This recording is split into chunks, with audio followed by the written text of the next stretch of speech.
някакво движение, някакво животно, което се мърда или човек.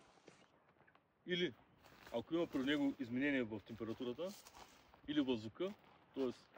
някакво движение, някаква температура и звук. Тогава той прави снимка или клип и ние по този начин можем да разберем какво животно има в този район. И може да видим самото животно как се държи в неговата, как да ви кажа, натурална среда. Без да има някакво притеснение от човека или от нещо друго. На това място, което отиваме, бях сложил фоткапан преди една година. На това място бях снимал много големи елени. След малко, когато приключим и ако времето е хубаво, ако е такава сянка, може да ви покажа колко голям елен бяхме снимали. Много голям елен.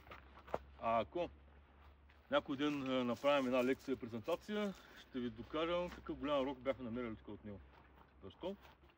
Всяка година тези животни от семейство еленови, това са сърните, които живеят в България. Това е благородния елен. Имаме още един вид, който се казва еленов патар. Тяхните рога падат всяка година и всяка година те пак растат.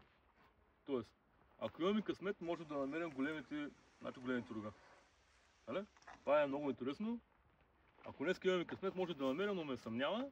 Но все пак, някой ден ще ви покажа да видите какъв голям рог намерихме. Който е нещо огромен. Все едно от някакъв стар динозавър. Няма вече динозаври, няма страшно. Няма днес да видим динозавър. Но можем да видим такива големи животни, които все още живеят в нашия парк. Така че, пък с малко ще видим дири от елен и да видите колко са големи неговите дири.